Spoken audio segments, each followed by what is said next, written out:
रखा है। आइए हम देखते हैं संडे स्कूल द्वारा तैयार किया वीडियो को।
देश के लिए हमारा भाई शहीद हो गया, पर उसका खून बेकार नहीं गया। आखिरकार जीत तो हमारी ही हुई। मुझे जीत की खुशी तो कम है और दुख ज़्यादा है, क्योंकि मेरा भाई बिना मसीह को जाने शहीद हो गया। काश कि समय रहते मैं मसीह के बारे में बता पाता। हाँ दोस्तों, हमारा देश को आजाद हुए पूरे 73 साल हो गए। हमारे देश के सैनिकों ने अपनी जान की कुर्बानी लगाकर हमारे देश को आजादी दिलाए। मसीह में मेरे भाई बहनों, ये आजादी सिर्फ सांसारिक आजादी है। यीशु मसीह ने हजारों साल पहले हमारी आत्मिक आजादी के लिए हमारे सारे पापों को अपने ऊपर लेकर क्रूस पर कुर्बान हुआ। आज क्या हम उस आजादी का गलत फायदा तो नहीं उठा रहे? मेरे प्यारे दोस्तों, अगर आज आप कोई भी पाप के बंधन में जकड़े हुए हैं तो प्रभु से दुआ करें, वो आपको आजाद जरूर करेगा। जैसे कि बाइबल में लिखा हुआ है, यूहन्ना रचित सुसमाचार 8वां अध्याय उसका 32वां आयत में, तुम सत्य को जानोगे और सत्य तुम्हें स्वतंत्र करेगा, और वो सत्य यीशु मसीह है जो कि आपको आजाद कर सकता है।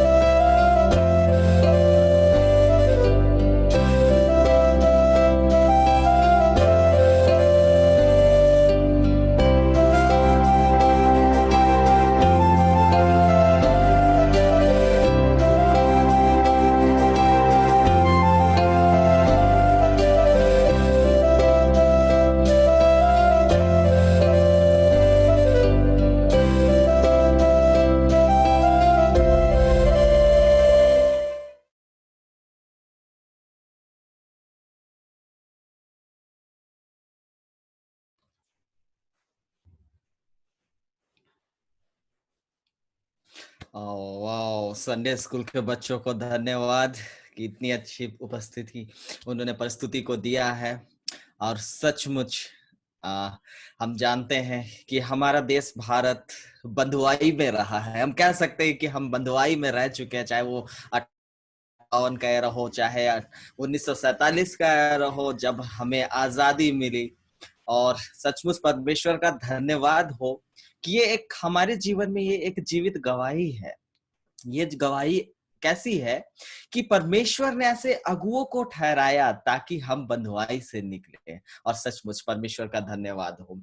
और हम चाहेंगे कि हमारा कलीसिया आने वाले सप्ताह में जिनका भी जन्म दिवस होता है, चाहे वो शादी की सालगिरह हो, जब वो ये सब कोई लोग होते हैं जिनके साथ में हम जानते हैं हम जुड़े हुए हैं, हमें बहुत ही आनंद और उत्साह होता है जब हम उनके जन्म दिवस को मनाते हैं और उनको हम विश करते हैं अपने तरफ से। आइए हम नेक्स्ट सेगमेंट में हम देखेंगे कि आने वाले सप्ताह किनका किनका जन्म दिवस है और हम उनके लिए दुआ करेंगे। आइए हम देखते हैं किनका जन्म दिवस है।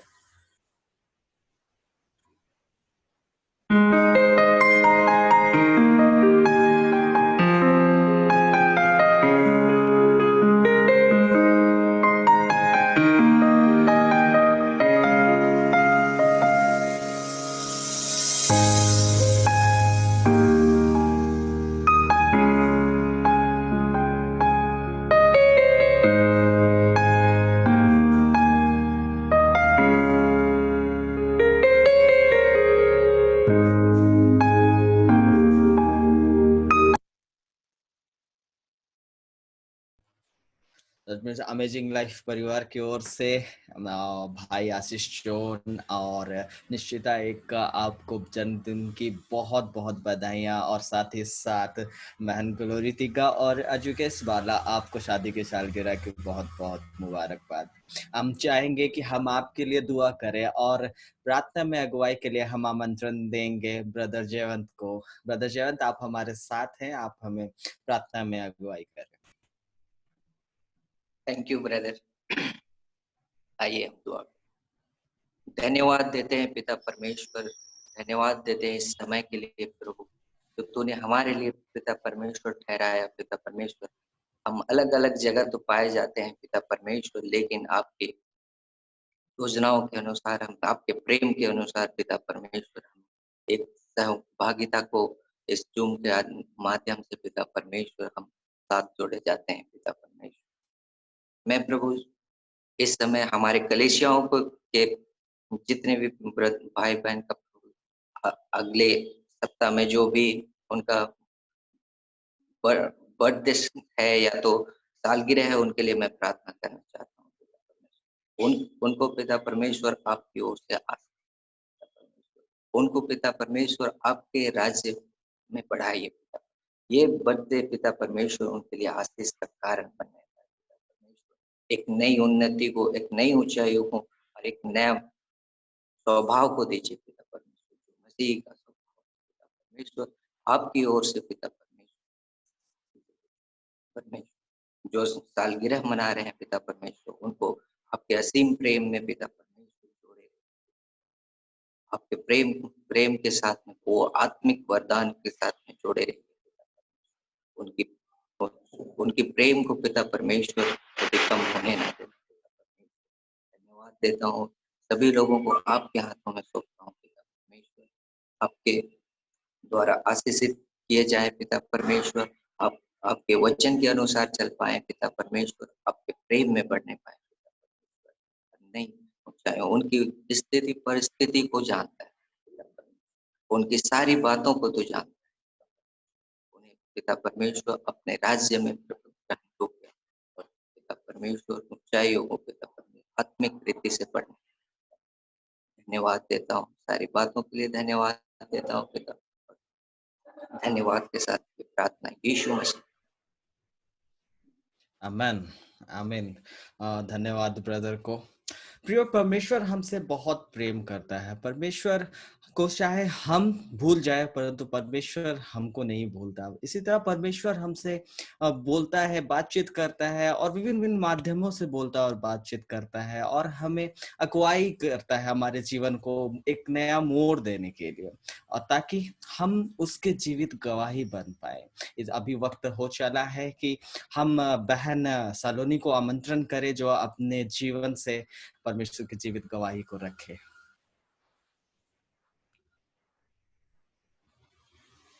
बहन सलोनी, आप हैं? Yes pastor. ओके।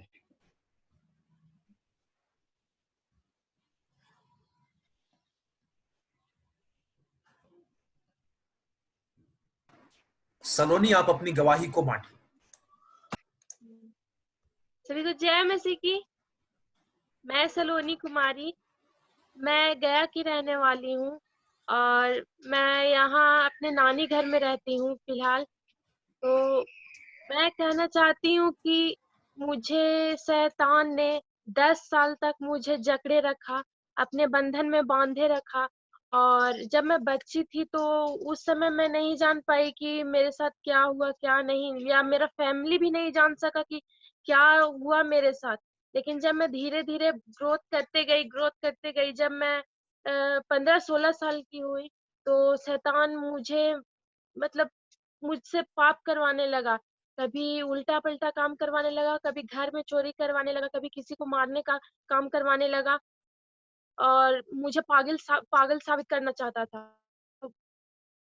कभी घर भी निकाल दिया, मेरे फैमिली ढूंढ परेशान हो, लेकिन वो ऐसा जहाँ नहीं कहीं गए भी नहीं हूँ, वो ऐसा ऐसा जगह मुझे ले जाता था और सिर्फ दिन भर उल्टा पलटा था और बात देता था।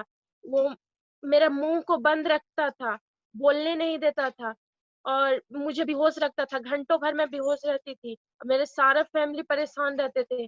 मैं भगत लोग के पास गई, फिर भी मैं ठीक नहीं हुई। मैं डॉक्टरों के पास गई, डॉक्टर मुझे डिप्रेशन में बता दिया कि ये डिप्रेशन में है और बहुत लंबा दवाई चला, लेकिन मैं फिर भी ठीक नहीं हुई। फिर जब ऐसे ही शैतान धीरे धीरे मुझे परेशान करते गया, तो फिर मेरे परिवार वालों ने मुझे लेकर अमेजिंग लाइफ चर्च गए और वहां जाने के बाद पास्टर फिनी, डेविड पास्टर मेरे लिए प्रार्थना किए।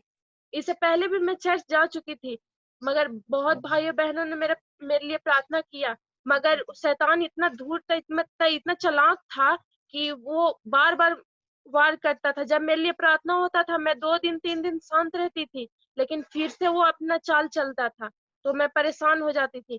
फिर जब मैं आखिरी समय गई चर्च, तो पास्टर जी, फिनी पास्टर, डेविड पास्टर ने मेरे लिए प्रार्थना किया, तो उन्होंने खूब कड़ी प्रार्थना किया। तब मेरे फैमिली ने देखा कि शैतान मुझे किस तरह से परेशान करता था, किस तरह से मुझे पटकता था, किस तरह से इधर-उधर अजीब-सा पागल जैसा करता था। तो फिर उसके बाद मेरे फैमिली को विश्वास हुआ और बहुत बार उसने मुझे मारने की कोशिश की। वो कहता था कि मैं इसको लेके चला जाऊँगा, मैं इसको मार दूँगा, अपने साथ लेकर चला जाऊँगा ऊपर, और बहुत कुछ बोलता था। लेकिन मेरा फैमिली फिर हिम्मत नहीं हारा, ईश्वर पे भरोसा किया। कहते हैं जो ईश्वर पे भरोसा नहीं रखता है वो हर दुख दर्द से घिरा हुआ होता है, लेकिन जो परमेश्वर को जान लेता है वो अनंत जीवन पाता है। तो मैं परमेश्वर को उस समय जानती नहीं थी। मैं हिंदू रीति रिवाजों में चलती थी, भगवान क्या है ये पूजा वूजा करती थी, लेकिन किन्हीं ने मेरा प्रार्थना को नहीं सुना। लेकिन जब मैं यीशु मसीह को जानी, मेरा परिवार जब विश्वास रखने लगा, तो धीरे धीरे धीरे धीरे यीशु ने मुझे चंगाई दिया। वो भी मेरे दुख दर्द को देखकर सोचे कि ये मेरी पुत्री ही है। फिर उन्होंने धीरे धीरे मुझे चंगाई दिया और मैं इतना ठीक हो गई कि, और फिर पास्टर फिनी ने, जब मैं बहुत सीरियस थी तो वो मुझे नया सराय भेजे, एक सिस्टर के पास जिनका नाम सुमन है, तो उनके पास भेजे। मैं उनके यहाँ कुछ दिन रही और उन्होंने मेरे लिए खूब प्रार्थना किया। जब भी जरूरत पड़ती थी तो वो मेरे लिए प्रार्थना करते थे। फिर धीरे धीरे धीरे मैं उनके यहाँ रहते रहते, प्रार्थना करते करते, ईश्वर के वचनों को जानते जानते ठीक हो गई और आज मैं अपने घर हूँ और मैं खुशी से अपने परिवार के साथ जिंदगी व्यतीत कर पा रही हूँ। ईश्वर का वचन कहता है कि एक जन्माई हुई माँ अपने बच्चों को छोड़ सकती है, मगर परमेश्वर अपने संतानों को नहीं छोड़ता है, क्योंकि वो पवित्र है, वो महान है, वो हम सबका पिता है, क्योंकि उन्होंने ही हम सबको बनाया है। हम सबको माँ के गर्भ में रचने से पहले परमेश्वर ने हम सब के बारे में सोचा, हम सबको बनाया। इसके लिए मैं धन्यवाद देती हूँ परमेश्वर को कि उन्होंने मुझे चंगाई दी और इस रीति से मुझे ठीक किया कि मैं उनको जान पा रही हूँ, आज उनके लिए प्रार्थना कर पा रही हूँ। ये मेरे लिए बहुत सौभाग्य है। धन्यवाद। हालेलुया। बहन को धन्यवाद। और सचमुच हमारा परमेश्वर कितना महान है। प्रियो, बाइबल बतलाती है शैतान तो पहले से ही हारा हुआ है, तो उसके कामों से हमें डरना नहीं है, हम उसका सामना करना है सचमुच। और सामना करना है तो परमेश्वर को हमारा अपना ढाल बनाकर उसका सामना करना है। ईश्वर का धन्यवाद कि वो हमसे इतना प्रेम और हमें तमाम आजादियों से हमें है, उपहार देता है, आजादी का उपहार देता है। सचमुच परमेश्वर का धन्यवाद हो। बहन, हम आप परिवार के लिए लगातार प्रार्थना में बने रहेंगे। हाँ, और अब वक्त हो चला है कि जैसा कि वचन कहता है, परमेश्वर को भाता है एक सच्चा आराधना। तो अब वक्त है आराधना का, और मैं इस आराधना के लिए इनवाइट करूंगा ब्रदर एडम और हमारे ही अपने ही अमेजिंग लाइफ चर्च के टीम का। आप सबों को जय मसीह की। और मैं आशा करता हूं परमेश्वर ने आप सभी को संभाल करके रखा होगा। इस समय में भी परमेश्वर ने हम हर एक को संभाल करके रखा है और बड़ी दया किया है कि हम एक बार फिर से परमेश्वर के नाम की महिमा और उसकी स्तुति कर पाते हैं। और ऐसी विकट परिस्थिति में भी यदि हमारे जीवन में कोई निराशा भी हो तो हम अपना सारा ध्यान परमेश्वर की ओर लगाएं, उसकी ओर ताकें, क्योंकि हमारा परमेश्वर हमारी कैसी भी परिस्थिति में हमें कभी छोड़ने वाला परमेश्वर नहीं है। वो सदा हमारे साथ में रहता है, चाहे हमारी परिस्थिति कैसी भी हो। अब चाहे हमें लगता हो कि कोई भी हमारे साथ में नहीं है, लेकिन हमारा परमेश्वर हमारे साथ में रहता है। बस हमें इस बात का भरोसा करना है, इस बात का विश्वास करना है कि हमारा परमेश्वर हमारे साथ में है, हमारा प्रभु हमारे साथ में है। अपनी सारी चिंताओं को एक तरफ करते हुए अपनी सारी चिंता परमेश्वर के ऊपर में डाल दीजिए। आज की सुबह जब हम परमेश्वर की आराधना करते हैं तो सारा ध्यान परमेश्वर की ओर लगाएं और उसके नाम की स्तुति करें। तो आइए इस वक्त में हम एक सादरी गीत गा करके परमेश्वर के नाम की धन्यवाद और उसकी महिमा करेंगे। तो आइए हम उसके नाम की स्तुति करें।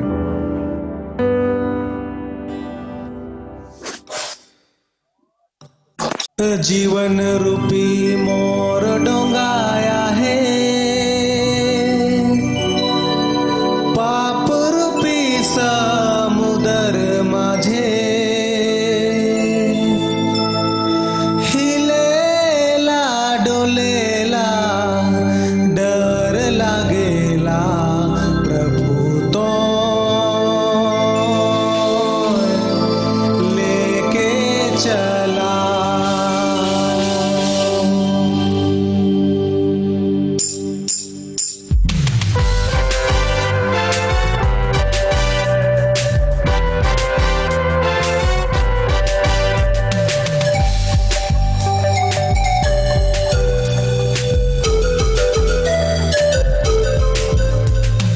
जीवन रूपी मोर डोंगाया है, पाप रूपी समुदर माझे जीवन रूपी मोर डोंगाया है, पाप रूपी समुदर माझे हिलेला डोलेला डर लागेला प्रभु तो लेके चला।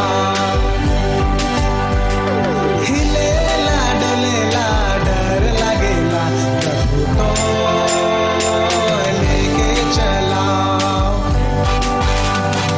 जीवन रूपी मोर डोंगाया है, पाप रूपी समुदर माझे जीवन रूपी मोर डोंगाया है, पाप रूपी समुदर माझे हिलेला डोलेला डर लागेला प्रभु तो लेके चला।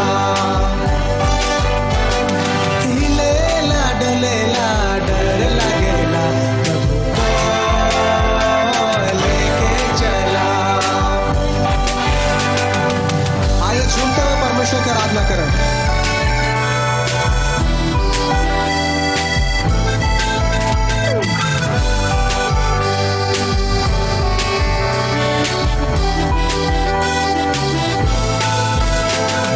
जे कन तोर चला मने डोंगा में जात रह आंधी तूफान आला।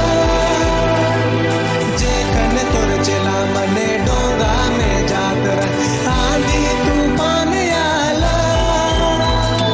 जिंदगी में मोर प्रभु ऐसन जब हो तब तो लेके चला।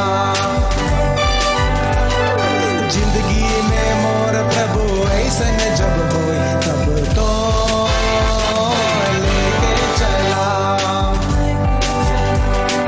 जीवन रूपी मोर डोंगाया है, पाप रूपी समुदर माझे जीवन रूपी मोर डोंगाया है, पाप रूपी समुदर माझे हिलेला डोलेला डर लागेला प्रभु तो लेके चला।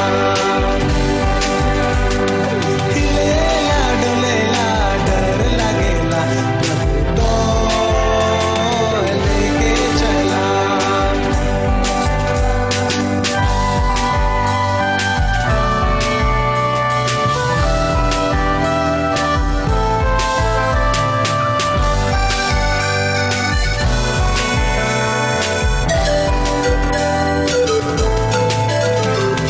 गहरा समुद्र माझे डोंगा मोर छोटका कैसे जाबू उस पार।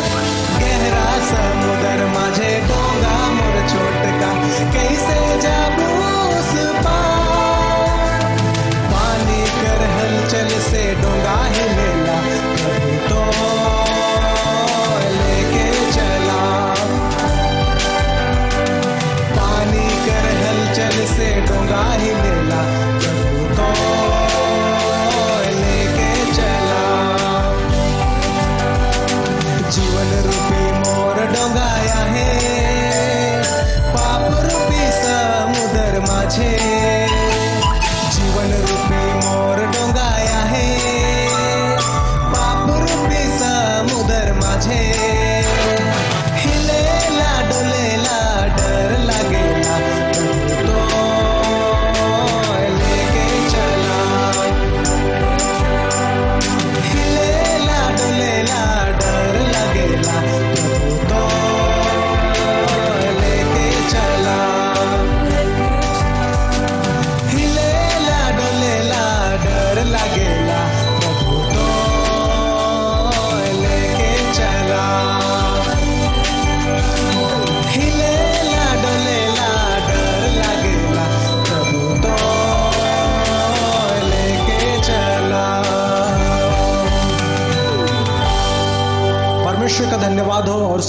उसकी स्तुति और उसकी महिमा हो। परमेश्वर चाहे हम जैसी भी परिस्थिति में होते हैं, परमेश्वर में संभालते हैं, वो हमारे साथ में रहते हैं। और जब इस वक्त में, इस समय में परमेश्वर ने हम हर एक को ये समय दिया कि हम सारे लोग उसके नाम की महिमा कर पाए, हम परमेश्वर को ढूंढे। ये वक्त है जब हम सारे लोग अपने घरों में रहते हैं, हम परमेश्वर को खोजें और कहें प्रभु से कि हे प्रभु, तू जैसा चाहता है वैसा आप हमारे जीवन में करिए, जैसी आपकी मर्जी हो प्रभु, जैसा आपको भाए प्रभु, वैसा हृदय हमारे अंदर में उत्पन्न करिए। और इससे भली और अच्छी बात क्या हो सकती है कि हम प्रभु की मर्जी पर हम चलने पाए, प्रभु की योजनाओं पर हम चलने पाए। हो सकता है संसार में हम अपनी मर्जी के अनुसार चलें तो हमें ठोकर लगेगी, हमें चोट लगेगा, लेकिन यदि हम प्रभु की मर्जी के अनुसार चलें तो हो सकता है हमें संसार में ठोकर लगे, लेकिन आत्मिक रूप से हम हर दिन बलवंत होते जाएंगे। हमारा उस स्वर्ग के राज में जो मिरास होगा उसे कोई हमसे छीन नहीं सकेगा, उससे हमसे कोई जुदा नहीं कर सकेगा। तो आइए आज फिर से हम एक गीत को गाएं, परमेश्वर की हम आराधना करें और कहें प्रभु से, हे प्रभु मेरे अंदर में तू अपनी आदतों को भर दे, मेरी जो चाहत हो वो तेरी चाहत हो जाए मेरे स्वामी। तो आइए इस वक्त में हम परमेश्वर का हम धन्यवाद करें।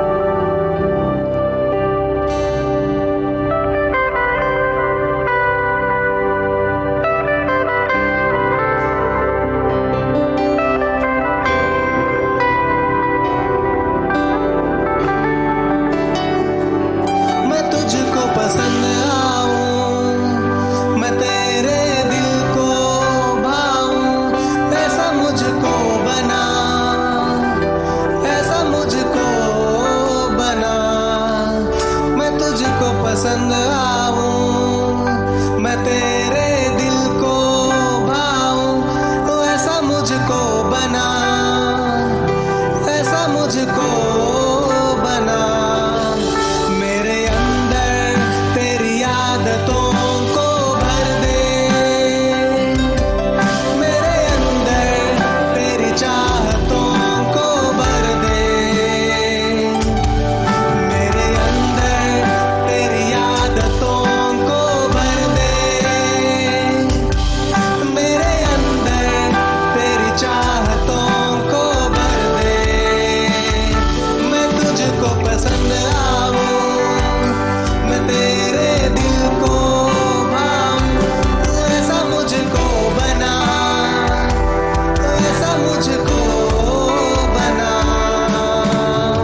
भर दे।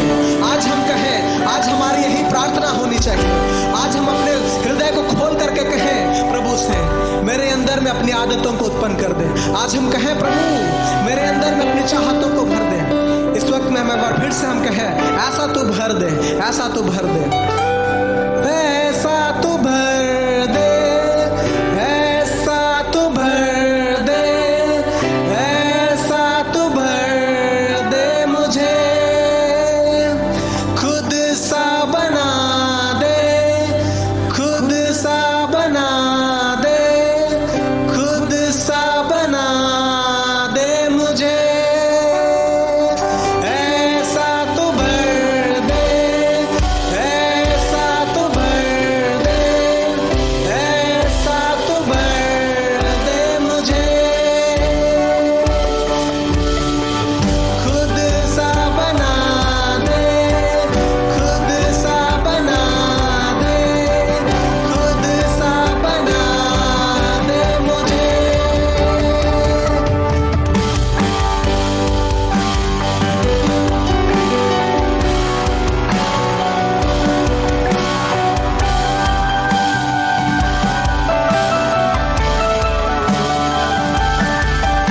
मेरे अंदर तेरी आदतों को भर दे,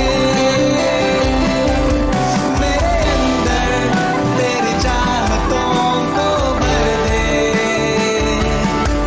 मेरे अंदर तेरी आदतों को भर दे, मेरे अंदर तेरी चाहतों को भर दे।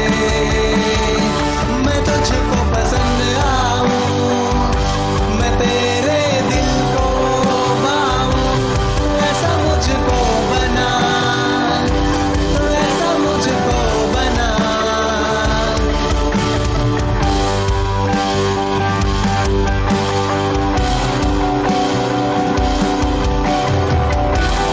ऐसा तू भर दे, ऐसा तू भर दे, ऐसा तू भर दे मुझे, ऐसा तू भर दे, ऐसा तू भर दे, ऐसा तू भर दे मुझे। धन्यवाद महान सामर्थ्य परमेश्वर पिता, हम तेरा धन्यवाद करते प्रभु अपनी आत्मा से भरने के लिए, हम आपका धन्यवाद करते प्रभु अपने प्रेम से भरने के लिए। हाँ प्रभु जी, हमारी मदद करिए, हमारी सहायता करिए, और आगे के समय में प्रभु जी तेरे दास को हम आपके हाथ में सौंपते राजा। आप अपनी आत्मा अपने दास के मुख से होकर के हमसे बातचीत करिए प्रभु जी, अपनी आत्मा को उंडेलिए प्रभु जी। और हाँ पिता परमेश्वर, आज जब हम तेरे वचन को सीखते हैं प्रभु जी, अपनी भरपूरी से आप हमें भर दीजिए प्रभु जी। और हाँ प्रभु, हमारा जीवन का मकसद होने पाए प्रभु जी, कि हाँ प्रभु आप हमारे अंदर में अपनी आदतों को भर दीजिए प्रभु जी, आप हमारे अंदर में अपनी चाहतों को भर दीजिए प्रभु जी।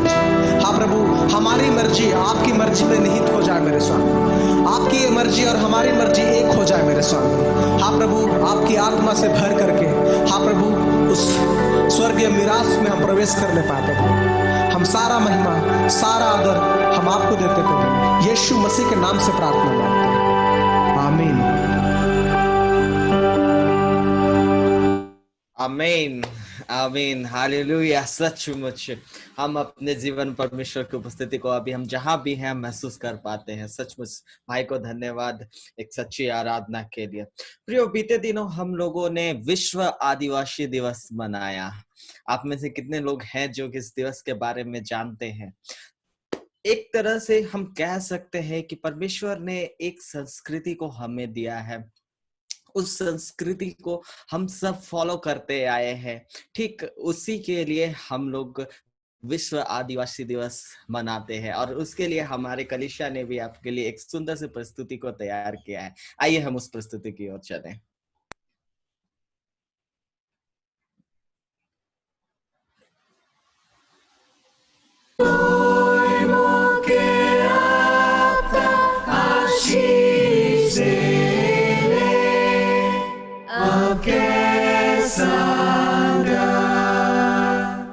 दुख विपत्ति और शाही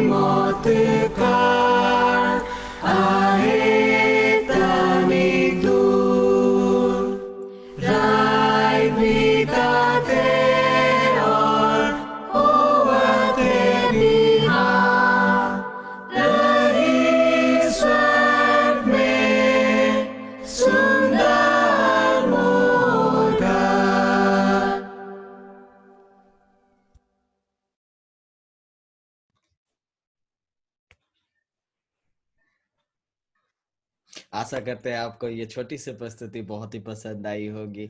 ये हम लोगों ने इस वीडियो को बनाया ताकि हम आपके लिए एक छोटी सी प्रस्तुति, जो हम लोग लास्ट बीते हफ्ते जब हमने विश्व आदिवासी दिवस मनाया, तो हम लोग से ये गलती हुई, इसके लिए मैं माफी चाहूंगा कि हम आपको विश नहीं कर पाए। तो एक छोटी सी प्रस्तुति आपके लिए थी।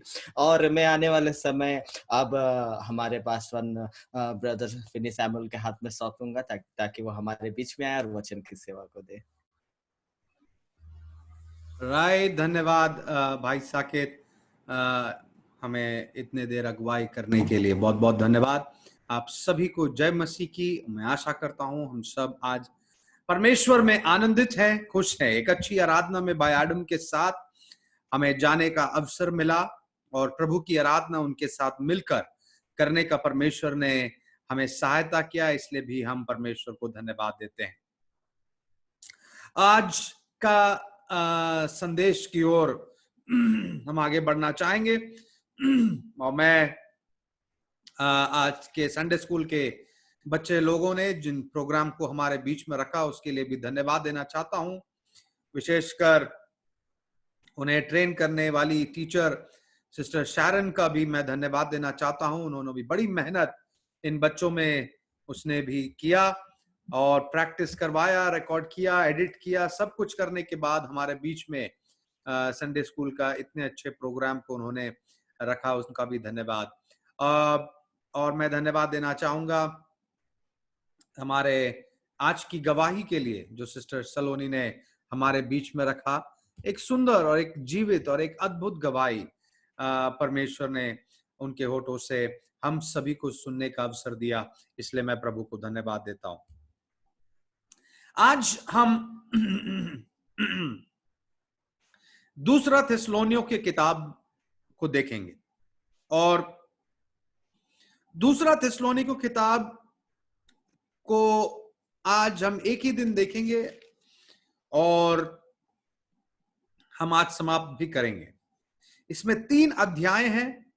तीनों अध्यायों को हम नहीं देखेंगे क्योंकि पहली अध्याय की बहुत सारी बातों को हम पहले ही देख चुके हैं।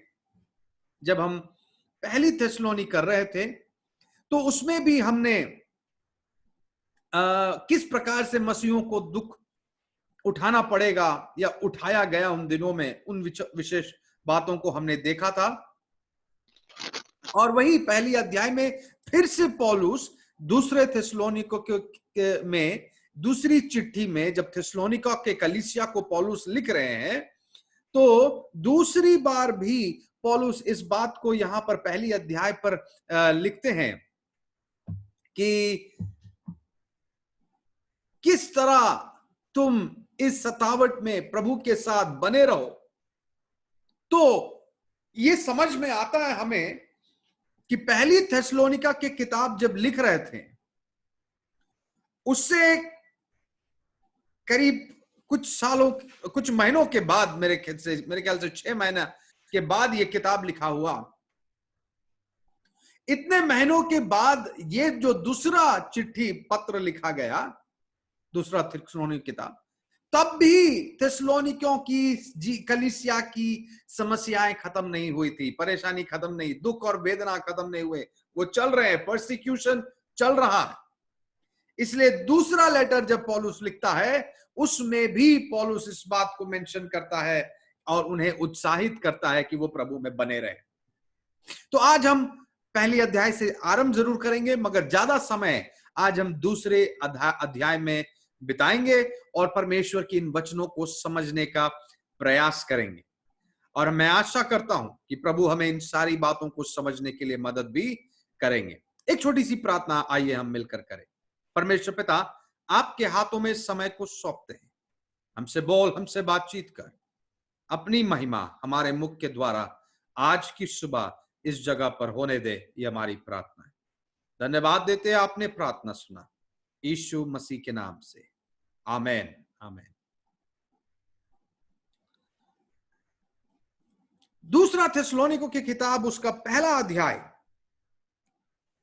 और मैं चाहूंगा कि मुझे पढ़ने में मदद करेंगे 4 पद से दूसरा अध्याय पहला अध्याय, माफ कीजिए, दूसरा थिस्सलुनीकियों पहला अध्याय उसका 4 पद से हम पढ़ेंगे। यहाँ तक कि हम आप परमेश्वर की कलीसिया में तुम्हारा विषय में घमंड करते हैं कि जितने उपद्रव और क्लेश तुम सहते हो उन सब में तुम्हारा धीरज और विश्वास प्रकट होता है। जितना ये परमेश्वर की हाँ, जितना उपद्रव और क्लेश तुम सहते हो इन सब में क्या प्रकट होता है? धीरज और विश्वास। धीरज और विश्वास, steadfastness of faith इंग्लिश में लिखा गया है। तुम्हारा धीरज, तुम्हारा विश्वास प्रकट होता है तुम्हारे क्लेश में, तुम्हारे दुख में। मैं चाहता हूं कि समझेंगे, आदम और हवा को परमेश्वर ने बनाया और परमेश्वर ने उन्हें फ्री विल दिया, है ना, स्वतंत्र इच्छा दिया। क्या इच्छा था वो इच्छा ये था कि प्रभु ने कहा कि एक वृक्ष जो मैंने रखा है इस वाटिका में, उसमें से ना खाना, ठीक है, ना खाना बोलकर परमेश्वर ने उनकी अपनी इच्छा को बांध नहीं दिया। समझ रहे ना? बांधा नहीं प्रभु ने उसकी अपनी इच्छा को, मतलब उसकी अपनी इच्छा अब नहीं चलेगी, प्रभु जैसा कहा वैसे ही चलना होगा। मगर प्रभु क्या चाहता था कि उसकी अपनी इच्छा भी प्रभु की इच्छा के साथ मिल जाए, है ना? मगर क्या हुआ? बाद में भले उसकी इच्छा, आदम की इच्छा, हवा की इच्छा प्रभु की इच्छा के साथ थी, वो आनंद में थे, खुश थे, सब थे, मगर क्योंकि परमेश्वर ने ये आजादी दी थी उनको, इच्छा की आजादी, गुलाम बनाकर नहीं रखा था प्रभु, क्योंकि गुलाम बनाने से हमें यह नहीं पता चलेगा कि वो प्रभु से सचमुच प्रेम करते हैं या नहीं, या फिर उनके पास कोई ऑप्शन ही नहीं है इसके अलावा। जब तक हमारे पास ऑप्शन ना हो हम अपने प्रेम को प्रकट या जाहिर नहीं कर पाते, और इसीलिए परमेश्वर ने उन्हें यह ऑप्शन दिया, या तो तुम मेरी आज्ञा को मानो या तो मेरी आज्ञा का इनकार करो। यदि तुम मेरी आज्ञा को मानोगे तो तुम मुझसे प्रेम करोगे, यदि मेरी आज्ञा का इनकार करोगे तो तुम मुझसे प्रेम नहीं करोगे। और आदम ने कई बार उसकी आज्ञा को माना, मगर एक बार वो चूक गया। परमेश्वर का वचन हमें क्या कहता? यहां कहता तुम्हारे दुख और तकलीफ में क्या प्रकट होता है? तुम्हारा विश्वास प्रकट होता है। समझ रहे हैं ना? तुम्हारी परीक्षा के समय में, आदम की परीक्षा के समय में जब वो गिर गया तो उसका विश्वास प्रकट हुआ कि उसका विश्वास अब प्रभु में नहीं था, वो गिर गया। मगर तुम्हारे दुख और तुम्हारे क्लेश और तुम्हारी परीक्षा के समय में जब तुम प्रभु यीशु के साथ खड़े रहते हो तो क्या प्रकट होता है? तुम्हारा धीरज और तुम्हारा विश्वास प्रभु यीशु मसीह में प्रकट होता है। यह आनंद की बात है। हमारा धीरज, हमारा विश्वास प्रकट होता है कि इस दुख में भी, इस पीड़ा में भी, इस क्लेश में भी हम प्रभु को नहीं छोड़ेंगे, क्योंकि हम जानते हैं यही सच्चा ईश्वर है। ओके, आगे पढ़ेंगे 5वां पद से। यह परमेश्वर की सच्चे न्याय का स्पष्ट प्रमाण है कि तुम परमेश्वर के राज्य के योग्य ठहरो, जिसके लिए तुम दुख भी उठाते हो। ये परमेश्वर का न्याय है, धर्मी न्याय है कि तुम उसके राज्य के योग्य ठहरो। मतलब जो पीड़ा सहते हैं प्रभु यीशु मसीह के लिए, जो दुख सहते हैं प्रभु यीशु मसीह के लिए, वो उसके राज्य के योग्य हैं।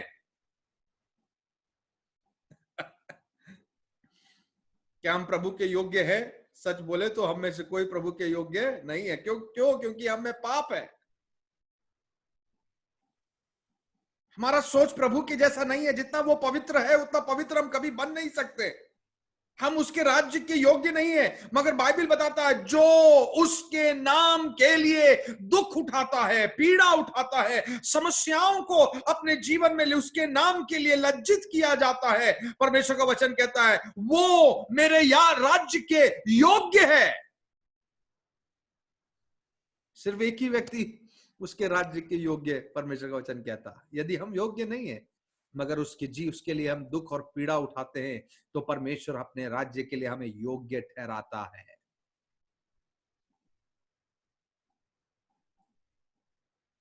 आज जितने लोग प्रभु यीशु मसीह के नाम के निमित्त दुख उठा रहे हैं, अपने घर में, अपने गांव में क्लेश उठा रहे हैं, निंदा सह रहे हैं, लज्जित हो रहे हैं, मैं उनको आज परमेश्वर के वचन से ये हिम्मत देना चाहता हूं। प्रभु का वचन कहता है ये इस बात का प्रमाण है, तुम्हारा जीवन में जो दुख है यीशु मसीह के नाम से, वो इस बात का प्रमाण है कि तुम उस राज्य में जाने योग्य हो। हालेलुया। इस बात का प्रमाण है। क्या आप में से हर एक व्यक्ति जो मुझे सुन रहा है, क्या आप में से हर एक व्यक्ति 100% इस बात पर विश्वास करता है कि वो स्वर्ग राज्य में जाएगा? करना चाहिए, करना चाहिए।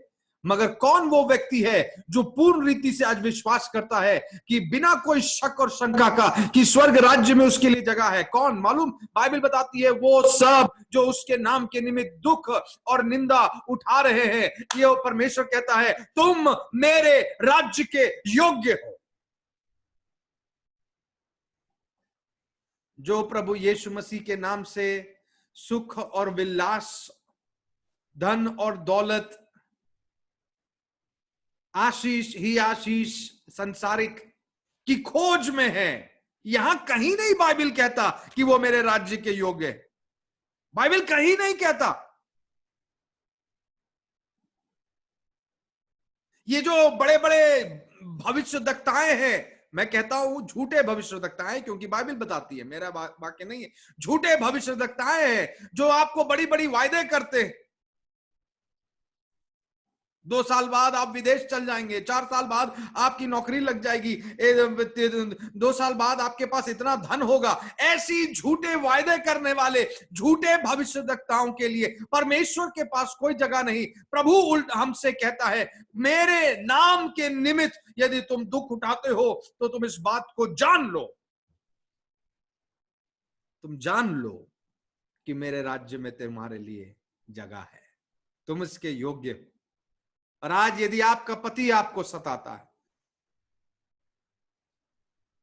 आज आपके गांव वाले आपको लज्जित करते हैं, निंदित करते हैं, आप पर हंसते हैं, मजाक उड़ाते हैं,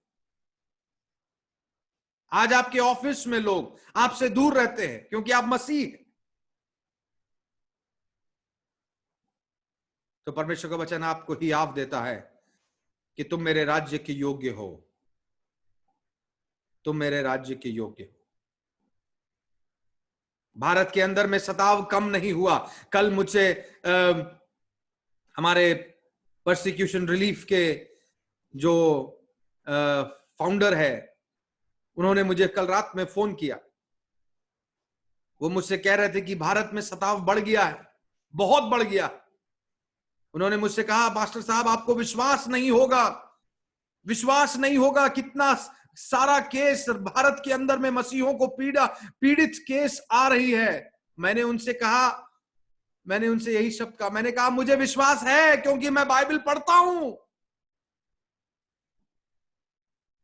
आप बताएं या ना बताएं मुझे विश्वास है। सारी भारत के अंदर में लोग सताए जा रहे हैं, मुझे विश्वास है। सिर्फ भारत के अंदर नहीं, पूरे विश्व में लोग सताए जा रहे हैं, मुझे विश्वास है। आप मुझे बताएं या ना बताएं मुझे विश्वास। क्यों? क्योंकि कोई भी मुझे बताने से पहले बाइबल मुझे बताता है कि जो प्रभु के साथ चलेगा उसे पीड़ाओं से होकर चलना पड़ेगा।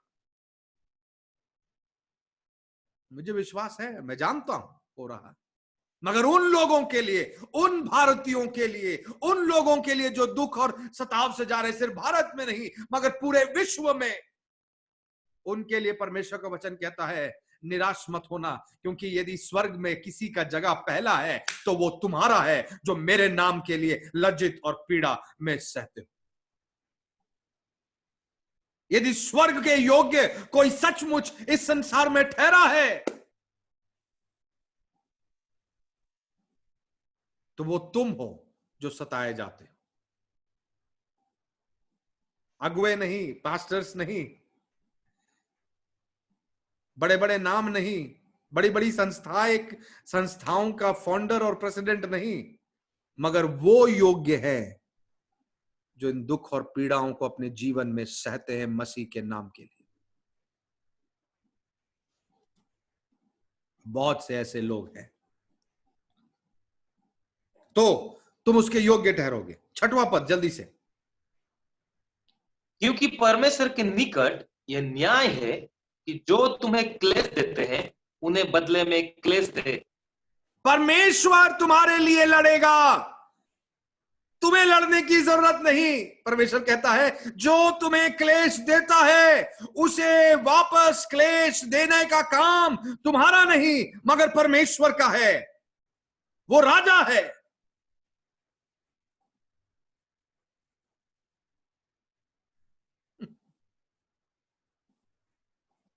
परमेश्वर बदला देने वाला।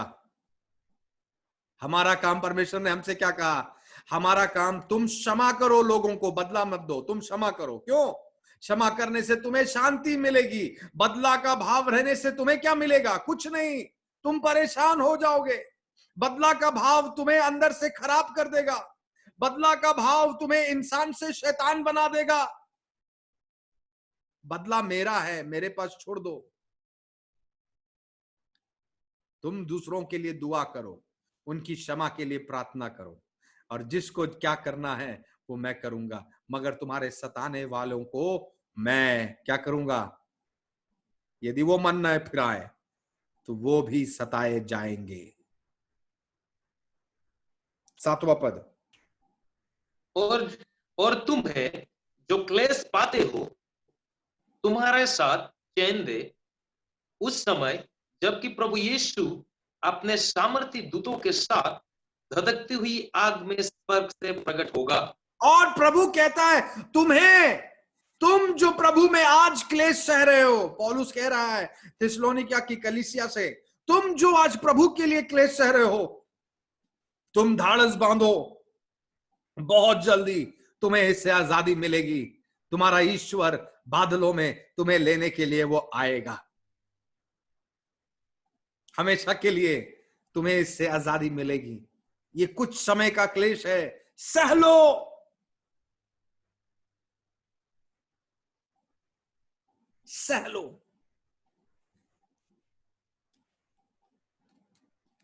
क्योंकि जो इसमें से गुजरता है वो उसके राज्य में जाने के योग्य बनता है।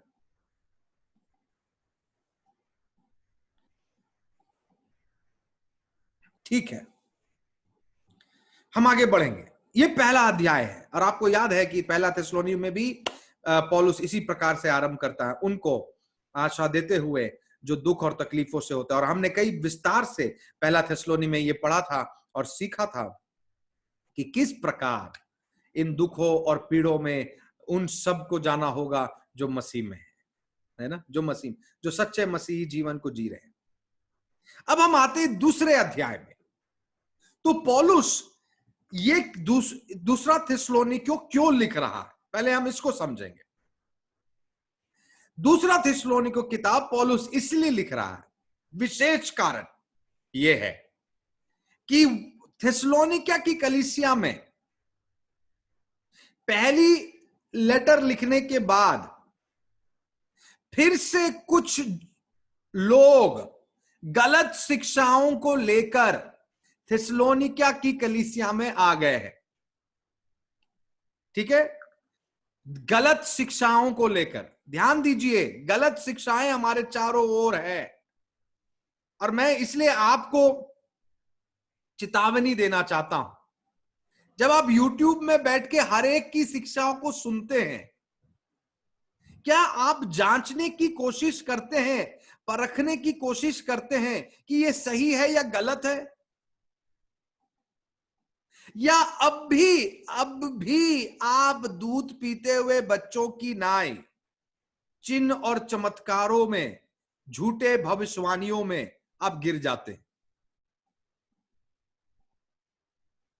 और आप ध्यान दीजिएगा, आज YouTube के अंदर अच्छे से अच्छे परमेश्वर के दास लोग परमेश्वर के वचन को बांट रहे हैं। मुझे उनसे कोई तकलीफ नहीं है। मुझे तकलीफ यह है कि उन अच्छे अच्छे दासों के बीच में बहुत सारे झूठे भविष्यद्वक्ताएं भी घुस गए हैं, और आप अलग कर पा रहे हैं कि नहीं। पौलुस दूसरे थिस्सलुनीयों में यही करने की कोशिश कर रहा है, क्योंकि कुछ झूठे भविष्यद्वक्ताएं वहां घुसकर एक भविष्यवाणी को किए। और क्या था वो भविष्यवाणी? उन्होंने क्या कहा? उन्होंने कहा कि सुनो, यीशु मसीह का दूसरा आगमन हो गया और तुम लोग वापस रह गए। समझ गए? उस लोगों ने जाकर क्या कहा? यीशु मसीह का आगमन तो हो गया, वो आके चला भी गया, तुम लोग यहां रह गए। जरा सोचकर देखिए, वो लोग जो प्रभु यीशु का आने का इंतजार कर रहे हैं, यदि उनको ये समझ में आएगा कि यीशु आकर चला गया और वो वहीं का वहीं रह गए, कैसा उनके जीवन में बीतेगा? यदि आज मैं, है ना, आपको आकर कहूं कि कल रात को प्रभु यीशु मसीह आया, सब चले गए, तो आज आपको कैसा लगेगा? अरे पास्टर फिन्नी बोले सब चला गया, इतना दिन तो पास्टर फिन्नी का वचन हम लोग विश्वास करते थे, क्या ये वचन विश्वास करे या नहीं करे? और जो मुझ में अंधा विश्वास करते हैं, वो सब विश्वास करेंगे कि यीशु मसीह क्या हो गया? आ गया। और मैं कभी नहीं कहता, और ना मैं सिखाता हूं असीम जीवन चर्च में कि कभी भी अंधा विश्वास करो। मैं क्या सिखाता हूं? आप जानते हैं, क्योंकि आपने कई बार सुना है। मैं हमेशा कहता हूं, कोई भी कहे, चाहे वो मैं क्यों ना हूं, वचन को जांचो और परखो। एक छोटे बच्चे और एक बालक की नाई हर बात को बिना परखे, बिना जांचे ग्रहण मत करो। क्या करो? एक मैच्योर व्यक्ति के समान हर बात को देखो, परखो, जांचो और समझने की कोशिश करो, क्या ये बाइबल आधारित है? और यदि नहीं है तो इतना हिम्मत रखो कि आकर कलीसिया में पास्टर से बात कर सको और कहो, मुझे लगता है आपने जो कहा ये बाइबल आधारित नहीं है। क्यों? क्योंकि हमें अब बालक नहीं रहना, हमें अपनी बुद्धि का प्रयोग करना है, हमें वचन को जानना है, ताकि कोई भी हमें झूठी भविष्यवाणी में ना गिरा सके।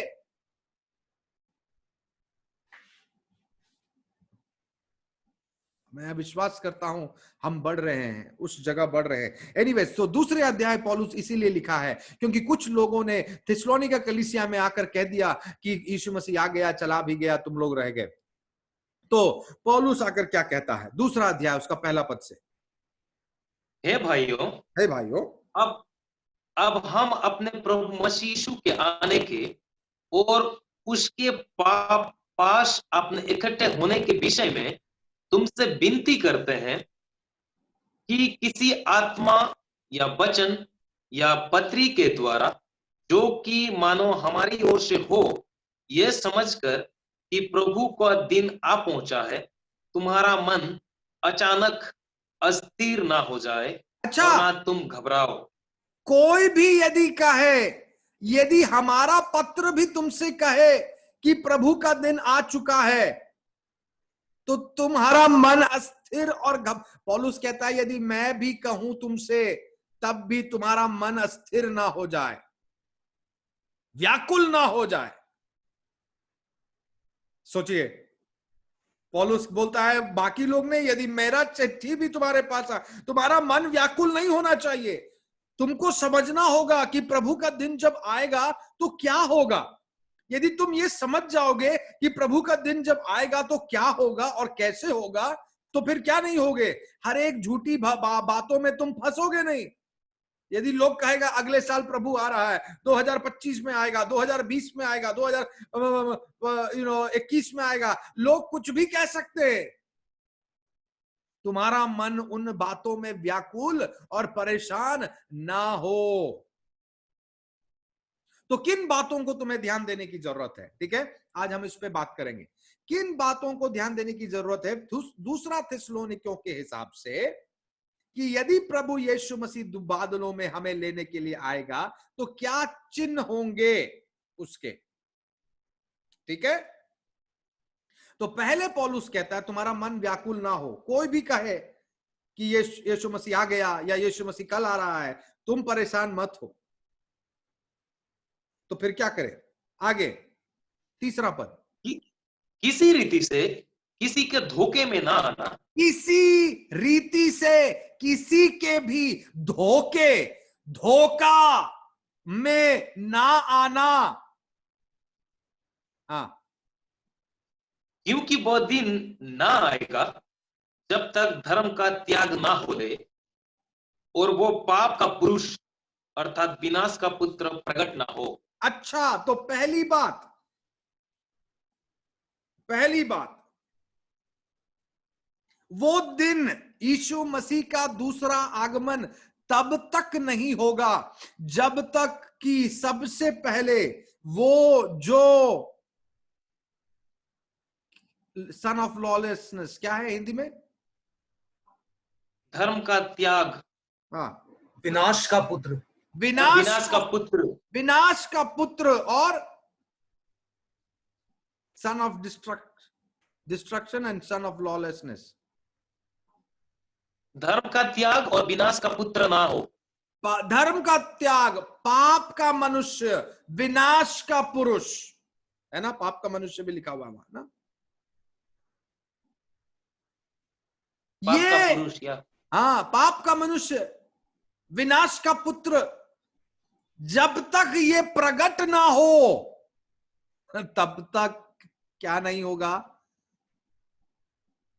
प्रभु का आना का खबर तुमको यदि मिल जाए तो विश्वास मत करना। तो ये चिन्ह होगा कि विनाश का पुत्र या पाप का मनुष्य, इंग्लिश में कहा गया है son of lawlessness and son of destruction. Lawlessness, वो जो नियमों का आदर नहीं करेगा, नियमों का पालन नहीं करेगा, जो अपना राज्य स्थापित करने की कोशिश करेगा, है ना? लॉलेसनेस, जो परमेश्वर की बातों को नहीं मानेगा, वो व्यक्ति जब तक प्रकट ना हो। अच्छा, और कई बार लोग बोलते चले आ रहे हैं वो व्यक्ति ये है, वो व्यक्ति वो है, वो व्यक्ति ये है, हो सकता है ये वो व्यक्ति है, वो व्यक्ति है। हम हर व्यक्ति को सोच रहे हैं। और क्यों सोच रहे हैं हम ऐसा हम क्यों सोचते हैं कि नॉर्थ कोरिया में हो सकता है वो एंटी क्राइस्ट, है ना? लॉलेसनेस, मैन ऑफ लॉलेसनेस कौन है? एंटी क्राइस्ट, मसीह विरोधी, जो अपना राज्य स्थापित करने का कोशिश करेगा।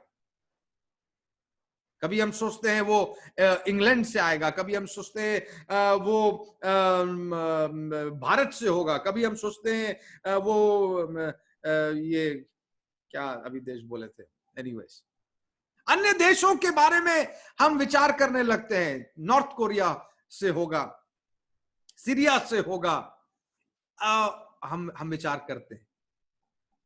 और क्यों हम ऐसा सोचते हैं? क्योंकि बाइबल बताती है कि 7वां पद पढ़िएगा, 7वां पद 2:7, क्योंकि अधर्म का भेद अब भी कार्य करता जाता है। हाँ, क्योंकि अधर्म का भेद जो है अब भी कार्य कर रहा है। सुनिए, जो काम एंटी क्राइस्ट करेगा, जो काम वो मसीह विरोधी करेगा, वो जो काम मसीह के हर एक नियमों का उल्लंघन करेगा, वो काम अभी भी क्या हो रहा है? अभी भी कार्य कर रहा है। ठीक है? कई लोगों के जीवन में, कई लोगों के जीवन से कार्य कर रहा है।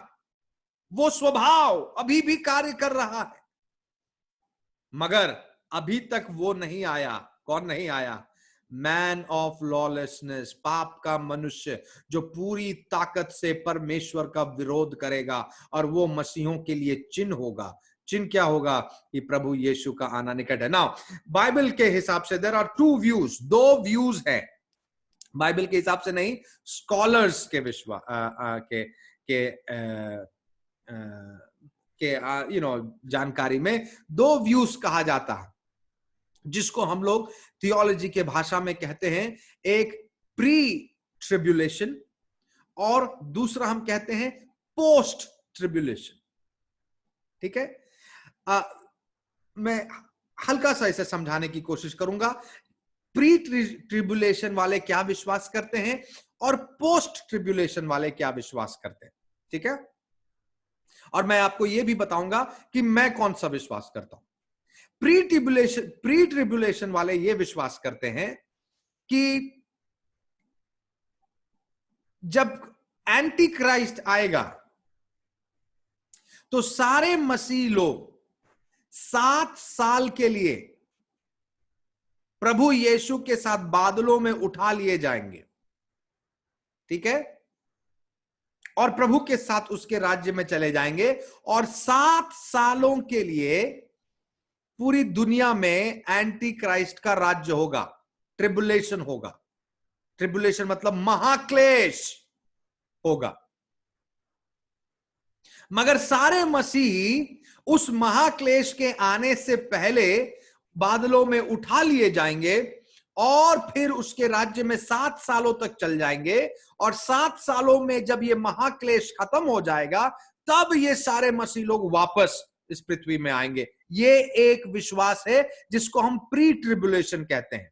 प्री का मतलब पूर्व महाक्लेश। तो पूर्व महाक्लेश से पहले मसीह लोग उठा लिए जाएंगे और 7 साल के बाद फिर वो वापस आएंगे, तब फिर न्याय होगा। ठीक है, फिर दूसरा विश्वास है पोस्ट ट्रिबुलेशन। पोस्ट ट्रिबुलेशन हमें क्या सिखाता है? पोस्ट ट्रिबुलेशन ये सिखाता है कि महाक्लेश आएगा मगर हम उठा लिए नहीं जाएंगे, हम उस महाक्लेश में शामिल रहेंगे। और उन महाक्लेशों के बाद प्रभु यीशु मसीह का दूसरा आगमन होगा, जब वो आएगा और अपने शत्रु को नाश करेगा और एक जय को इस पृथ्वी में लेकर आएगा। ठीक है, तो आप समझ गए प्री ट्रिबुलेशन और पोस्ट ट्रिबुलेशन। एक कि मसीह लोगों को महाक्लेश में नहीं जाना पड़ेगा, महाक्लेश से पहले वे उठा लिए जाएंगे 7 सालों के लिए। पोस्ट ट्रिबुलेशन कहता है कि मसीहों को महाक्लेश से जाना पड़ेगा। ये दो व्यू हैं बाइबल के विद्वानों के, ये दो विचार हैं, व्यू हैं। आइए आज हम समझने की कोशिश करते हैं कि पौलुस कौन सा व्यू पर विश्वास करता है। ठीक है, जो पौलुस विश्वास करेगा वो हमारा विश्वास भी होना चाहिए। ठीक है, तो देखते हैं पौलुस क्या विश्वास करता है। तीसरे पद में क्या लिखा हुआ, पढ़िए। किसी रीति से किसी के धोखे में ना आना, क्योंकि वो दिन ना आएगा जब तक धर्म का त्याग ना हो ले और वो पाप का पुरुष अर्थात विनाश का पुत्र प्रकट ना हो। अच्छा सुनिए, पौलुस कहता धोखे में ना आना, वो दिन तब तक नहीं आएगा, तब तक नहीं आएगा। कब तक? जब तक विनाश का पुत्र पाप का मनुष्य का प्रकट नहीं होगा। ठीक है, कौन सा दिन नहीं आएगा? प्रभु का दूसरा आगमन तब तक नहीं आएगा। पौलुस ये भी कह सकता था, ध्यान दीजिएगा, और मैं सोच रहा हूं आप समझ रहे हैं मेरी बातों को। पौलुस ये भी कह सकता था कि यीशु मसीह का दूसरा आगमन अभी तक नहीं आया। भाइयों, क्यों नहीं आया बोल सकता था पौलुस? क्योंकि देखो तुम भी यहां हो और मैं भी यहां हूं। ऐसा भी कह सकता था ना पौलुस? पौलुस कह सकता था ना कि यीशु मसीह का दूसरा आगमन नहीं हुआ, वो लोग जो कह रहे हो गया वो झूठ बोल रहे, क्योंकि तुम भी यहीं पे हो और मैं जो प्रभु का दास हूं मैं भी यहां पर हूं, क्या प्रभु हमको छोड़ देगा? ये भी तो बोल सकता था। मगर पौलुस ऐसा नहीं बोला। पौलुस क्या बोला? पौलुस बोलता है जब तक कि वो पाप का मनुष्य ना आ जाए, जब तक कि वो विनाश का पुत्र ना आ जाए, तब तक प्रभु का दूसरा आगमन नहीं हो सकता। ये चिन्ह होगा। तो आप बताइए पौलुस किस पे विश्वास करता था, प्री ट्रिबुलेशन में या पोस्ट ट्रिबुलेशन में? पोस्ट। धन्यवाद, मतलब आप समझ गए। आप समझ गए। तो पौलुस पोस्ट ट्रिबुलेशन में विश्वास करता था। यदि पौलुस पोस्ट ट्रिबुलेशन पे विश्वास करता था तो आपका और मेरा विश्वास भी किसमें होना चाहिए? पोस्ट ट्रिबुलेशन में, है ना। मतलब क्लेश के बाद हमारा उद्धारकर्ता हमें लेने आएगा, है ना। क्लेश से पहले हम नहीं जाएंगे, क्लेश के बाद। तो महाक्लेश में हम क्या होंगे? हम भी शामिल होंगे। डरने की जरूरत नहीं, धीरज और हिम्मत और बल परमेश्वर हमें प्रदान भी करेगा। पौलुस यहां पे साफ कहता है, पौलुस साफ कहता कि ये चिन्ह होगा, और जब तक ये चिन्ह नहीं होगा तुम उन भविष्यवाणियों में, कौन सी भविष्यवाणियों में जो दूसरे पद में हमने देखा, दूसरे पद में कोई भी तुमसे कहे तुम अस्थिर मत हो जाना, व्याकुल मत हो जाना, ऐसी भविष्यवाणी कोई तुम्हारे पास लेकर आए, ठीक है, व्याकुल मत होना, मगर तुम स्थिर रहना, क्योंकि जब तक वो पाप का मनुष्य का प्रकट नहीं होगा, वो अभी भी है, उसके कैरेक्टर्स अभी भी दिखाई देते हैं, मगर पाप का मनुष्य या डिस्ट्रक्शन का मनुष्य, विनाश का पुत्र अभी तक पूरी रीति से सामने नहीं आया है, पूरी रीति से ताकत में नहीं आया है। क्यों नहीं आया? विनाश का पुत्र या पाप का मनुष्य पूरी रीति से अभी तक ताकत में या सामर्थ्य में क्यों नहीं आया, उसको भी हम थोड़ी देर में सीखेंगे। मगर उससे पहले आइए चौथा पद में जाते हैं।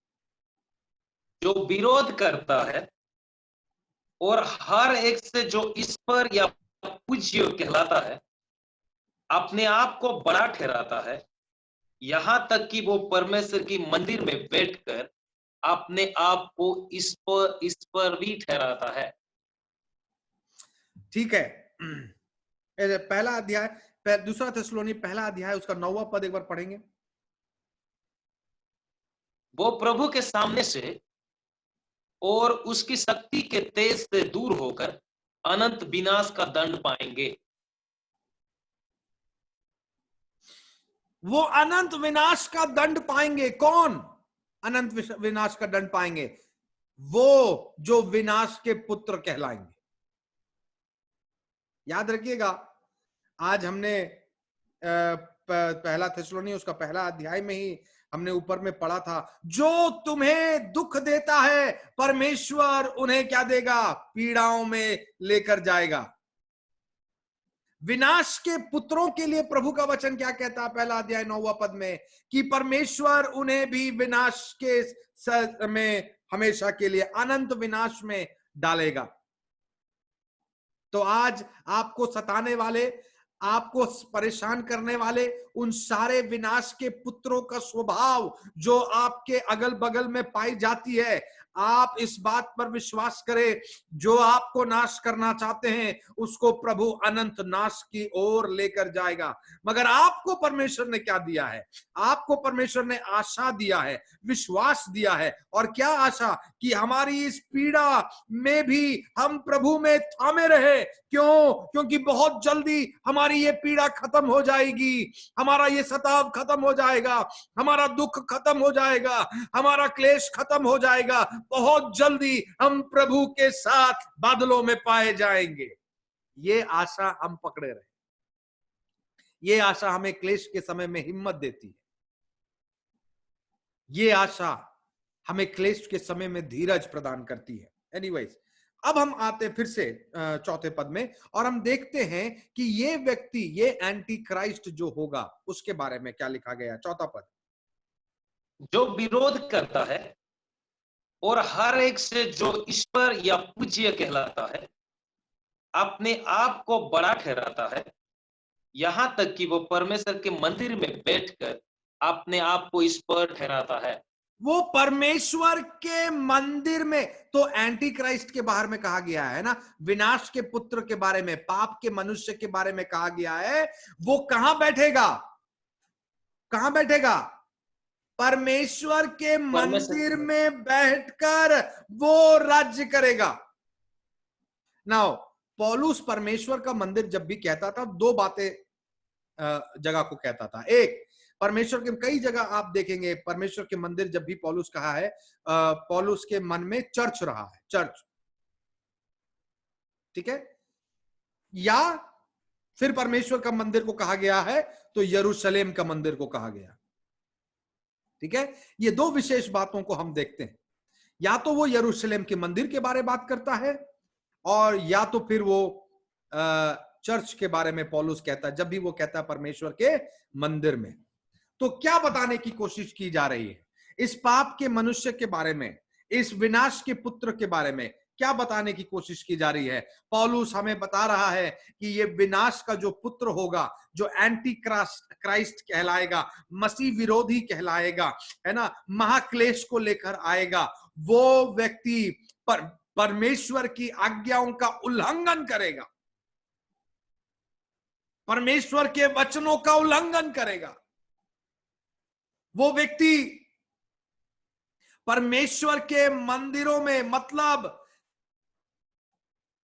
मसीहों के मंदिरों में बैठकर उसके ईश्वर को नकारेगा और खुद ईश्वर की जगह लेने का प्रयास करेगा। वो ईश्वरों की आराधना बंद करेगा और अपनी आराधना कराना आरंभ करेगा। आप समझ रहे हैं ना? ये स्वभाव क्या आज हमें दिखाई देती है? क्या ये स्वभाव ऐसी है जो आज हमें दिखाई नहीं देती, या है आज भी? तो मैंने कहा था नॉर्थ कोरिया के अंदर में, है ना, क्या हुआ? वहां के प्रेसिडेंट ने क्या किया? अपनी स्टैचू को बनाकर,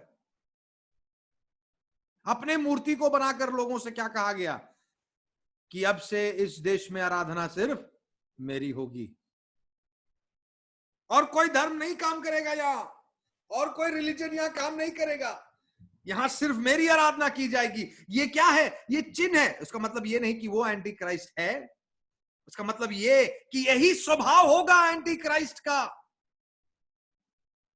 जो स्वभाव आज हमारे चारों ओर हमें दिखाई पड़ती है, यही स्वभाव होगा। बाइबल बताती है वो धर्म गुरुओं का जगह लेगा और वो क्या करेगा? लोगों को धोखा देगा। ध्यान दीजिए, लोग उस पर विश्वास करेंगे, क्योंकि वो शैतान क्या चीज में माहिर है? वो धोखा देने में माहिर है।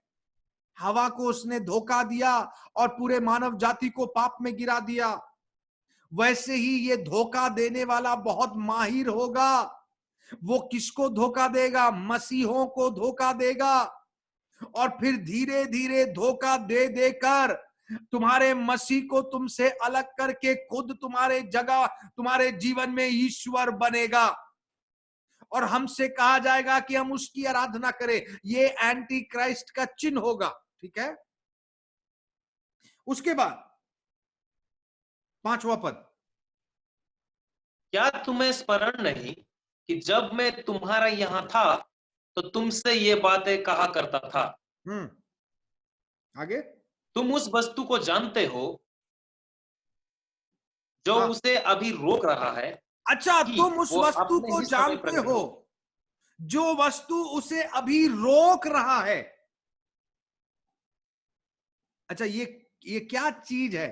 किसके बारे में बात किया जा रहा है? पौलुस कर रहा है। ये बहुत साफ तो नहीं है इस अध्याय में, मगर हम अनुमान लगा सकते हैं। ये सिर्फ अनुमान है कि क्या है वो रोक रहा है, और हम अनुमान लगा सकते हैं कि हो सकता है पौलुस यहां पवित्र आत्मा के बारे में बात कर रहा है। वो कौन है जो उन लोगों को अभी रोका हुआ है? पूरी एंटी क्राइस्ट, मैं थोड़ी देर पहले आपको ये सवाल पूछा था ना कि ये जो एंटी क्राइस्ट की स्वभाव हमारे चारों ओर दिख रही है वो पूरी तरह से क्यों नहीं अभी सामने आती है, क्योंकि उन्हें कोई रोक रहा है और हम विश्वास करते हैं वो उनके हृदय में रोकने वाला और कोई नहीं, पवित्र आत्मा है। मगर एक समय आएगा जब उन्हें छोड़ दिया जाएगा कि वो पूरी ताकत में सामने आ सके। आगे पढ़ेंगे 7वां पद। क्योंकि अधर्म का भेद अभी कहा जाता है, पर अभी एक रोकने वाला है और अब तक वो दूर ना हो जाए वो रोके रहेगा। हाँ 8वां पद। तब वो, आगे पढ़े सर। हाँ 8वां पद। तब वह अधर्मी प्रकट होगा जिसे प्रभु यीशु अपने मुंह की फूंक से मार डालेगा और अपने आगमन के तेज से भस्म करेगा। सुनिए, तब वो अधर्मी प्रकट होगा, वो रोकने वाला क्या करेगा, उसे एक बार छोड़ेगा। जैसे ही छोड़ेगा वो अधर्मी पूरी ताकत से, उसका मतलब क्या है, उसका मतलब ये है कि हमारा परमेश्वर हर चीज के ऊपर में राजा है, वही आज तक एंटी क्राइस्ट को भी कंट्रोल करके रखा हुआ है। आप समझ रहे हैं ना। मगर एक समय आएगा जब उसका अंत होने वाला होगा। अंत होने से पहले परमेश्वर जो उसे रोक रहा है उसे छोड़ देगा ताकि वो पूरी ताकत में सामने आए, और उसके बाद हमारा क्लाइमैक्स होगा, हम अंतिम समय में पहुंचेंगे। जो वहां नीचे में लिखा हुआ है कि प्रभु यीशु मसीह बादलों में आएगा, उसकी मुंह से आग आग निकलेगी और वो एंटी क्राइस्ट हमारे सामने जो वो विनाश का पुत्र है उसको प्रभु यीशु मसीह सारी पृथ्वी के सामने में विनाश को सौंपेगा और अपना राज्य हमारे बीच में स्थापित करेगा और हमें नई पृथ्वी प्रभु यीशु मसीह देगा।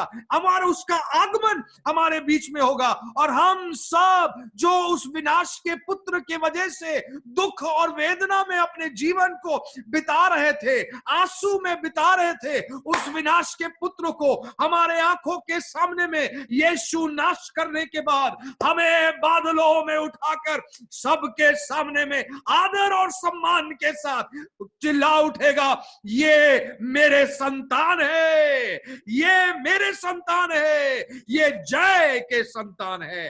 वो दिन आने वाला है, वो दिन आएगा, मगर उससे पहले ये सारी बातों का होना जरूरी है। एक और चिन्ह दिया हुआ है इस लॉलेसनेस के बारे में, इस व्यक्ति के बारे में। जल्दी से पढ़ के मैं समाप्त करूंगा, मेरा समय खत्म हो गया। 9वां पद पढ़ेंगे 9।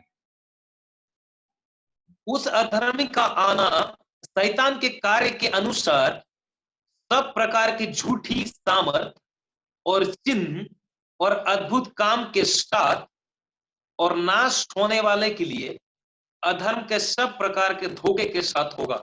अच्छा ध्यान दीजिए मसीहों, ध्यान दीजिए, बी केयरफुल, ध्यान दीजिए क्या लिखा हुआ है। वो लॉलेस, वो एंटी क्राइस्ट जो होगा, वो व्यक्ति, वो विनाश का पुत्र या पाप का मनुष्य वो होगा जो क्या करेगा, शैतान के द्वारा झूठी ताकत दिखाएगा, चिन्ह, चमत्कार, समझ रहे ना, अद्भुत कार्य। सुनिए मेरी बात को, सुनिए, मैं चाहता हूं आप सुनिए मेरी बात को ध्यान से। वो एंटी क्राइस्ट, वो स्वभाव आज भी हमारे चारों तरफ में है ना। प्रभु उसे रोक कर रखा है मगर है अभी भी।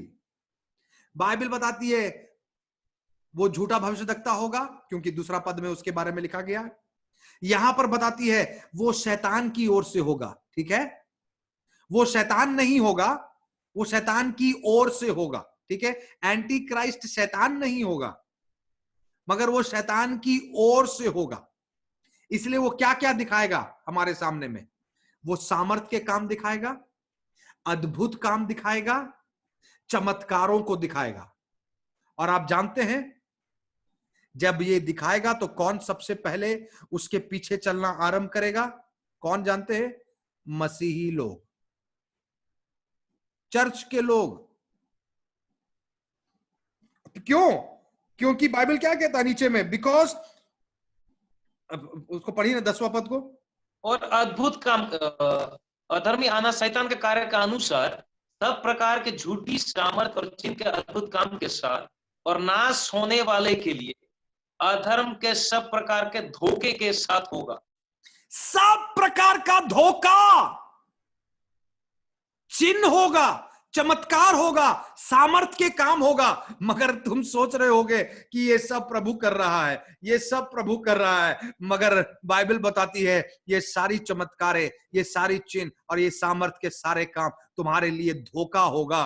और ये तुम परमेश्वर की ओर से नहीं, ये शैतान की ओर से तुम्हारे सामने। तो क्या शैतान चिन्ह कर सकता है? क्या शैतान चमत्कार कर सकता है? क्या शैतान सामर्थ के काम कर सकता है? कर सकता है क्या?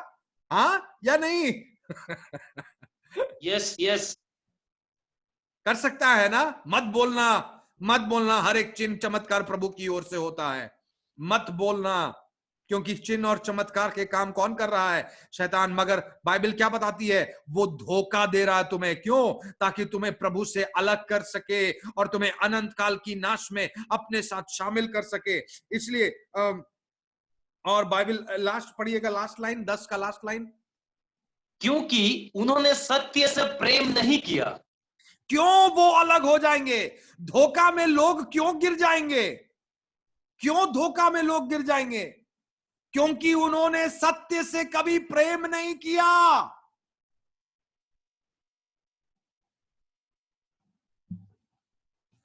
सत्य से उन्हें प्रेम नहीं किया। जब मैं हमारी कलीसिया असीम जीवन में कहता हूं यीशु मिल गया, सब कुछ मिल गया, आप में से कई लोग आनंदित होते हैं, कुछ लोग दुखी होते हैं। अरे यीशु मिल गया, सब कुछ मिल गया, अब और बताइए हमको मिलेगा कि नहीं मिलेगा? मेरे जीवन में कोई चमत्कार होगा कि नहीं होगा? यदि चमत्कार नहीं होगा तो बताइए दूसरा संस्था जाते हैं,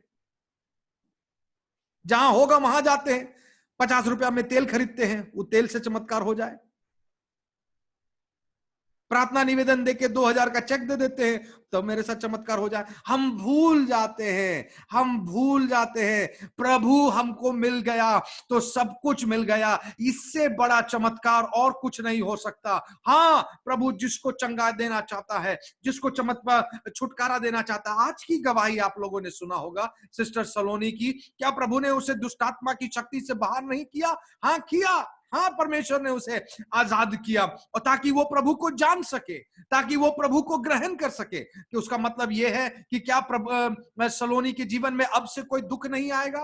क्या सलोनी के जीवन में अब से कोई तकलीफ नहीं आएगा? क्या सलोनी के जीवन में अब से कोई परीक्षाएं नहीं आएगी?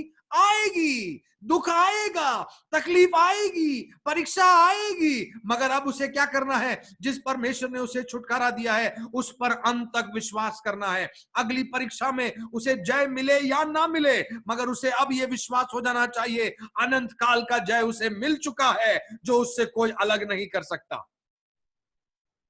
यह सबसे बड़ी चमत्कार है। इसलिए मेरे भाइयों बहनों, चमत्कारों के पीछे मत भागो, वचन को सीखने का प्रयास करो। कौन उस समय में तुम्हें प्रभु के ये धोखेबाज से तुम्हें कौन बचा सकता है? इस शैतान की चाल से तुम्हें कौन बचा सकता है? सही वचन का ज्ञान। सही देखिए, थेसलोनिकियों की कलीसिया में क्या हुआ? जब लोग आके झूठी भविष्यवाणी करने लगे, वो विश्वास करने लगे। क्यों? क्योंकि वो बच्चे थे, अभी बड़े नहीं हुए थे, मैच्योर नहीं हुए थे विश्वास में। मगर पौलुस उन पर मेहनत कर रहा है, उन्हें सिखा रहा है। वो कहता, भाई तुमसे कोई भी कहे विश्वास मत करना जब तक कि इन चिन्हों को तुम ना देख लो। चिन्ह और चमत्कार भी लोग करेंगे तुम्हें धोखा देने के लिए, उन चमत्कारों में मत गिरना, मगर ये प्रयास करना, कोशिश करने समझने का, क्या ये प्रभु को मानने वाले लोग हैं? क्या ये प्रभु में संतुष्ट है या प्रभु से आने वाली सामर्थ्य में हमें सिर्फ संतुष्ट करते हैं? क्या ये पैसा कमाने का मार्ग तो नहीं ढूंढे हैं? क्या ये हमें खुश करके हमें जाल में फंसाने की कोशिश तो नहीं कर रहे हैं? क्योंकि परमेश्वर का वचन हमेशा हमें सिर्फ खुश करने का नहीं होता। परमेश्वर का वचन दो धारी तलवार है, हमारे पापों को दिखाता है, हमें मन फिराव की ओर बुलाता है। इसलिए परमेश्वर का वचन, कई बार जब सच्चे वचन को प्रचार किया जाता है, हम व्याकुल हो जाते हैं, हमारे मन उदास हो जाता है, हम कहते हैं प्रभु मेरे पाप मुझे नजर आते हैं, मुझे क्षमा कर, और हमें क्षमा मिलती है ताकि हम प्रभु के आनंद में वापस आ सके। संसार जिस आशीष के बारे में आज आपको सिखा रहा है, जिस चमत्कारों को आपको चारों ओर दिखा रहा है, जिस तेल को बेच के आपसे पैसा कमा रहा है, मैं चाहता हूं उस तेल पर विश्वास नहीं, यीशु पे विश्वास करो, जो तुम्हारा परमेश्वर तुम्हारे साथ रहता है। उस पानी पर विश्वास मत करो जिससे हम 100 रुपया में लोग बेच रहे हैं ताकि ये पानी पियो तुम ठीक हो जाओगे। अरे उस पानी पे मेरा विश्वास नहीं है, मेरा विश्वास प्रभु यीशु मसीह में है।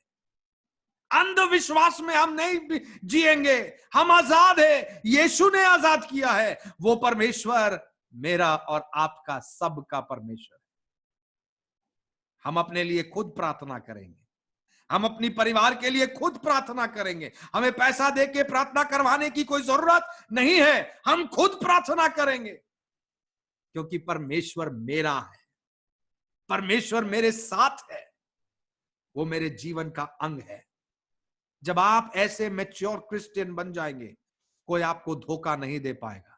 जब आप वचन को समझ के प्रभु में संतुष्ट हो जाएंगे, तो आप भी छाती ठोक कर कहेंगे, अरे यीशु मिल गया, मुझे सब कुछ मिल गया, मुझे धोखे में मत, मुझे और धोखे में मत डालो, मुझे और कुछ नहीं चाहिए, यीशु मिल गया, मुझे सब कुछ मिल गया। अब जो वो चाहता है वो देगा, जो वो नहीं चाहता है वो नहीं देगा। वो दे तो धन्यवाद, ना दे तो भी धन्यवाद, क्योंकि वो मेरा ईश्वर है, वो मेरा मालिक है, वो मेरा पिता है।